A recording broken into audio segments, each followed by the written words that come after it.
Assalamualaikum warahmatullahi wabarakatuh.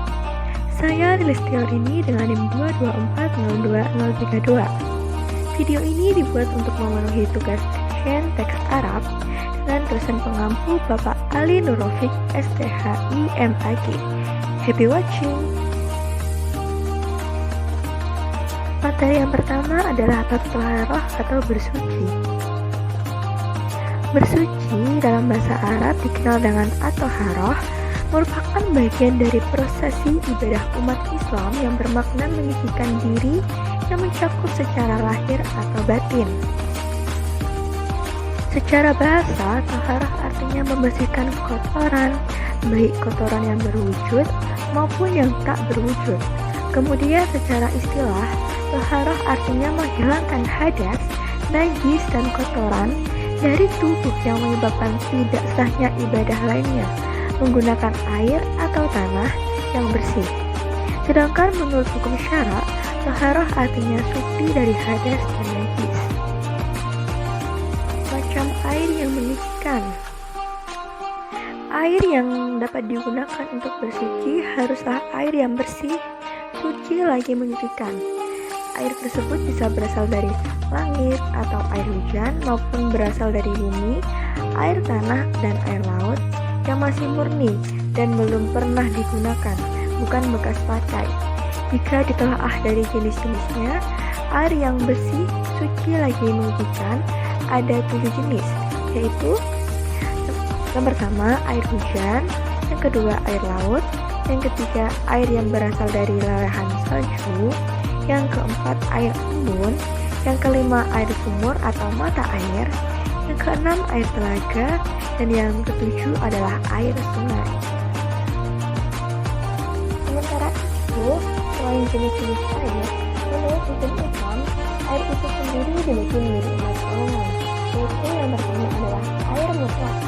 Air ini dapat pula disebut sebagai air murni karena hukumnya suci dan menyucikan dan tidak makruh untuk digunakan bersuci. Yang kedua adalah air mujamah. Air ini adalah air yang dipanaskan dengan sinar matahari di tempat atau wadah yang tidak terbuat dari emas. Hukum air ini adalah suci lagi menyucikan, namun hukumnya makruh untuk digunakan bersuci. Yang ketiga adalah air mustakmal. Air ini adalah air bekas yang menyucikan hadas dan najis. Walaupun air ini tidak berubah rasanya, warnanya, serta baunya, bahkan sebenarnya air ini masih suci dan suci. Akan tetapi, air ini tidak dapat digunakan untuk bersuci. Yang keempat adalah air najis. Air ini adalah air yang sudah terkena atau bercampur dengan najis. Sedangkan volumenya kurang dari 2 atau sekitar 216 liter. Hukum bersuci menggunakan air ini adalah tidak boleh sama sekali karena tidak suci dan tidak bening. Sucinya kulit bangkai setelah disamak. Menyamak kulit bangkai atau dalam suci disebut ad-dabku adalah kegiatan membersihkan kulit bangkai binatang selain babi dan anjing dari sesuatu yang dapat membuatnya busuk, seperti darah atau daging yang masih menempel padanya, dengan menggunakan benda-benda yang rasanya sepet atau kelat atau juga disebut iris, semisal daun bidara. Tujuannya agar kulit bangkai tersebut dapat dimanfaatkan seperti menjadi baju, topi, sepatu, tas, dan sebagainya. Menurut riwayat Imam yang keempat, kulit hewan apapun yang telah disamak maka ia menjadi suci. Ulama menetapkan bahwa hukum menyamak adalah mubah, alias tidak menjadi problem apakah melakukannya ataukah tidak melakukannya. Siwak atau sikat gigi. Bersiwak atau menggosok gigi itu disunahkan dalam segala keadaan, kecuali setelah tergelincirnya matahari bagi orang yang berpuasa. Bersiwak sangat disunahkan sekali dalam 3 hal, yaitu ketika bau mulut berubah karena sudah terlalu lama tidak makan maupun minum, dan selainnya. kedua ketika bangun tidur, dan yang ketiga adalah ketika akan mengerjakan sholat. Sunnah ketika bersiwak adalah berniat untuk bersiwak. Yang kedua, bersiwak dengan tangan kanan, lalu mengusap sisi kanan mulut, dan yang terakhir mengusapkan siwak dengan lembut di langit-langit ujung mulut dan pada pangkal gigi geraham. Selanjutnya adalah bab faslu satu wudhu atau fardu wudhu. Pengertian wudhu. Secara bahasa, wudhu berasal dari kata Allah Ba'as yang mempunyai arti kebersihan dan kesalahan.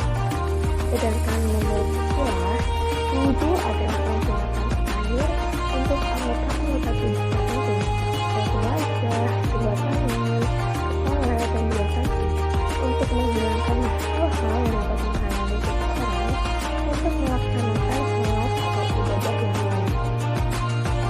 Adapun fardu wudhu ada 6 perkara. Yang pertama adalah niat saat membasuh wajah. Niat adalah maksud hati terhadap sesuatu yang disertai dengan pelaksanaannya. Yang kedua adalah membasuh wajah atau ghusl al-wajhi. Yang ketiga membasuh kedua tangan sampai siku. Yang keempat mengusap sebagian kepala. Yang kelima membasuh kedua kaki sampai mata kaki. Dan yang keenam adalah tertib. Artinya jika mendahulukan sebagai anggota dan mengakhirkan yang lain akan menurut urutan sebagaimana yang disebutkan oleh Nas, maka wudhunya batal atau tidak sah. Sunnahnya wudhu ada 10 perkara. Yang pertama adalah membaca bismillah. Yang kedua, membasuh kedua telapak tangan sebelum memasukkan keduanya ke wadah air. Yang ketiga, berkumur dan menghirup air ke hidung. Yang keempat, mengusap seluruh kepala. Yang kelima, mengusap kedua telinga luar dan dalam. Yang keenam, menyisir dengan jari jenggot yang tebal. Yang ketujuh, membasuh sela-sela jari tangan dan kaki. Yang kedelapan, mendahulukan bagian kanan daripada bagian kiri. Yang kesembilan, menyucikan masing-masing 3 kali. Dan yang ke-10 adalah bersegera. Istinja. Istinja yang sering dipahami sebagai perbuatan membersihkan kubul atau dubur dalam bahasa Arab merupakan derivasi dari kata naja yang berarti memotong atau melepas diri atau qata'ah. Hukum dan adat beristinja. Ulama sepakat bahwa hukum istinja dari sisa kotoran yang menempel setelah buang hajat adalah wajib. Ketentuan istinja dalam istinja ada 3 cara. Yang pertama adalah istinja dengan batu terlebih dahulu, lalu dengan air, dan ini merupakan cara yang terbaik. Yang kedua adalah istinja dengan air saja, dan yang ketiga adalah istinja dengan batu saja. Perkara yang membatalkan wudhu. Terdapat 6 perkara yang membatalkan wudhu. Di antaranya adalah yang pertama, sesuatu yang keluar dari kemaluan. Yang kedua, tidur dalam keadaan tidak tepat. Yang ketiga, hilang akal karena mabuk atau sakit. Yang keempat, sentuhan kulit yang bukan mahram. Yang kelima, menyentuh kubur. Dan yang keenam adalah menyentuh kubur. Materi selanjutnya adalah bab faslun wal ikhtisalat al masnunat atau mandi sunnah. Menurut istilah, mandi memiliki arti yaitu meratakan air pada seluruh badan dari ujung rambut sampai ujung jari kaki, disertai dengan niat sesuai dengan keperluannya. Mandi sunnah atau dalam bahasa Arab dikenal dengan istilah wal ikhtisat al masnunat adalah mandi yang dianjurkan atau disarankan oleh Nabi Muhammad SAW dalam berbagai situasi. Mandi sunnah merupakan mandi yang lebih afdol atau lebih baik dikerjakan dan tidak berdosa jika tidak mengerjakannya. Mandi sunnah seperti mandi biasa yang sering kita lakukan setiap hari. Perbedaan mandi sunnah terletak pada niat saat memulai mandi itu sendiri. Perkara-perkara yang mewajibkan mandi sunnah. Yang pertama adalah persetubuhan atau hubungan seksual. Yang kedua, keluarnya sperma atau mani. Yang ketiga, karena orang tersebut meninggal atau mati. Yang keempat, karena haid. Yang kelima, karena nifas. Yang keenam, karena melahirkan. Rukun mandi sunnah. Rukun mandi sunnah ada 3. Yang pertama adalah niat. Niat merupakan rukun seluruh ibadah ya. Yang kedua adalah menghilangkan najis, dan yang ketiga meratakan air ke seluruh rambut dan kulit. Sunnah wal ikhtisal al masnunat atau mandi sunnah ada 5, yaitu yang pertama membaca basmalah, yang kedua wudhu atau terlebih dahulu sebelum mandi, yang ketiga menjalankan atau menggosokkan tangan ke seluruh tubuh, yang keempat beruntun, dan yang kelima adalah mendahulukan anggota badan yang kanan daripada bagian yang kiri. Macam-macam mandi sunnah. Mandi yang disunatkan ada 17. Yang pertama adalah mandi Jumat, yang kedua mandi 2 hari raya, yang ketiga mandi istisqa, yang keempat mandi gerhana bulan, yang kelima mandi gerhana matahari, yang keenam mandi setelah memandikan mayat, yang ketujuh mandinya orang kafir ketika masuk Islam, yang kedelapan mandinya orang yang gila setelah sembuh dari gilanya, yang kesembilan mandi orang yang pingsan ketika sadar atau siuman, yang ke-10 mandi ketika ihram, yang ke-11 mandi untuk memasuki Mekah, yang ke-12 mandi untuk wukuf di Arafah, yang ke-13 mandi untuk bermalam di Muzdalifah, yang ke-14 mandi untuk melampar 3 jumroh, yang ke-15 mandi untuk tawaf, yang ke-16 mandi untuk sa'i, dan yang ke-17 mandi untuk memasuki Madinah Rasulullah SAW. Selanjutnya adalah materi bab mengenai faslun kullu ma'in kharaja min sabiliyani najisun atau najis. Pengertian najis. Arti najis secara etimologi merujuk pada nama atau sebutan untuk segala sesuatu yang kotor. Para ulama fikih membagi najis dalam 2 kategori, yaitu najis hukmiyah dan najis hakiki. Mazhab Hambali mendefinisikan najis hukmiyah atau an-najasah al-hukmiyah sebagai kotoran yang mengenai tempat yang suci sebelum terkena najis. Selanjutnya, mazhab Asy-Syafi'i mendefinisikan najis hakiki sebagai sesuatu yang mengandung kotoran atau berubah rasanya atau warnanya dan baunya.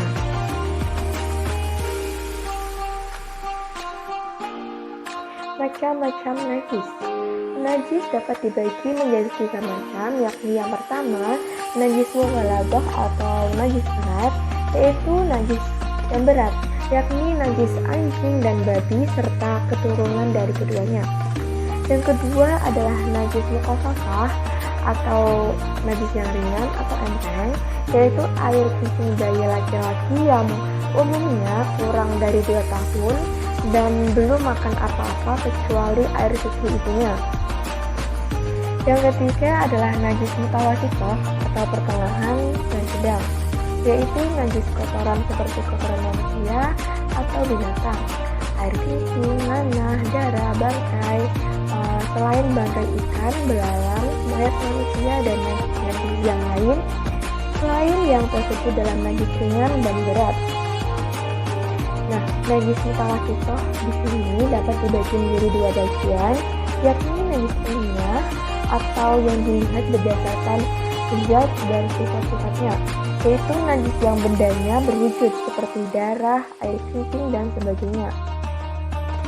Selanjutnya adalah najis hukmiyah, adalah zat atau yang dilihat dari zat dan sifatnya tidak ada, yaitu najis yang tidak berwujud seperti bekas kencing, arak yang sudah kering. Cara membersihkan najis. Cara membersihkan najis ini berbeda-beda dari ketiganya. Yang pertama adalah cara membersihkan najis mughaladah. Cara mencucikannya ialah benda itu dicuci dengan air sebanyak 7 kali. 1 kali diantaranya dicampurkan dengan debu atau tanah. Adapun salah satu diantaranya dicampur dengan tanah. Yang kedua adalah cara membersihkan najis mutawasithah. Yakni dengan cara mencuci najis ini cukup dengan mengalirkan air di atas benda dengan dihilangkan zat, rasa, warna, dan lainnya. Dan yang selanjutnya adalah cara membersihkan najis mukhafafah, yakni cukup dicipratkan dengan air pada pakaian yang terkena najis. Sholat yang diwajibkan itu ada 5. Yang pertama adalah sholat zuhur. Awal waktunya adalah ketika matahari tergelincir, sedangkan akhirnya adalah jika bayang segala sesuatu sama dengan bendanya setelah tergelincir matahari. Yang kedua adalah sholat asar. Awal waktunya adalah ketika bayangan lebih dari bendanya, sedangkan akhirnya berdasarkan waktu terpilih adalah sampai bayangan benda 2 kali panjangnya, akan tetapi boleh mengerjakannya sampai terbenam matahari. Yang ketiga adalah sholat maghrib. Waktunya hanya 1, yaitu ketika matahari terbenam. Kadarnya kira-kira adalah kadar azan, wudhu, menutup aurat, iqamat, dan sholat 5 rakaat. Yang kelima adalah sholat isya. Awal waktunya adalah apabila mega merah hilang, sedangkan akhir waktunya berdasarkan waktu terpilih sampai sepertiga pertama malam. Akan tetapi boleh mengerjakannya sampai terbit fajar kedua. Yang kelima adalah sholat subuh. Awal waktunya adalah ketika terbit fajar kedua, sedangkan akhir waktunya adalah sesuai pendapat yang terpilih adalah sampai hari terang. Akan tetapi boleh mengerjakannya sampai matahari terbit. Macam-macam sholat sunnah. Yang pertama adalah sholat Idul Fitri dan Idul Adha. Sholat ini dilakukan pada hari raya Idul Fitri dan Idul Adha, yaitu pada tanggal 1 Syawal dan 10 Dzulhijjah. Yang kedua adalah sholat kusuf dan kusuf. Sholat ini dilakukan ketika gerhana matahari atau kusuf, atau gerhana bulan atau kusuf. Yang ketiga adalah sholat istisqa. Sholat ini dilakukan ketika terjadi kekeringan atau kemarau yang teramat panjang, sebagai bentuk memohon hujan kepada Allah Subhanahu wa Ta'ala. Sholat sunnah muakkad adalah sholat sunnah yang dianjurkan untuk dilakukan oleh umat Islam karena memiliki banyak keutamaan dan pahala. Sholat sunnah muakkad ada 3 diantaranya. 1. Sholat malam atau tahajud. Sholat ini dilakukan pada sepertiga malam terakhir setelah bangun dari tidur. Sholat ini terdiri dari minimal 2 rakaat dan maksimal tidak ditentukan. Yang kedua adalah sholat duha. Sholat ini dilakukan pada waktu duha, yaitu sekitar 15 menit setelah matahari terbit hingga sebelum waktu zuhur. Sholat ini terdiri dari minimal 2 rakaat dan maksimal 12 rakaat. Yang ketiga adalah sholat tarawih. Sholat ini dilakukan pada bulan Ramadan setelah sholat isya. Sholat ini terdiri dari minimal 8 rakaat dan maksimal adalah 20 rakaat. Syarat wajib sholat. Syarat wajib sholat ada 3. Yang pertama adalah Islam. Hanya orang yang beriman kepada Allah Subhanahu wa Ta'ala dan Rasulnya yang diwajibkan untuk sholat. Sholat tidak diwajibkan kepada orang kafir. Yang kedua adalah balik. Orang yang sudah mencapai usia balik atau pubertas sudah dianggap dewasa dan bertanggung jawab atas ibadahnya. Yang ketiga adalah akal sehat.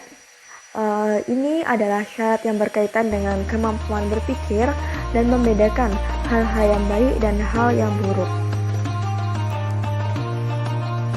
Syarat sah sholat. Terdapat beberapa syarat sah sholat. Yang pertama adalah sucinya anggota badan dari hadas dan najis. Yang kedua adalah menutup aurat. Yang ketiga bertempat pada tempat yang suci. Yang keempat sudah memasuki waktu sholat. Dan yang kelima adalah menghadap kiblat. Rukun sholat.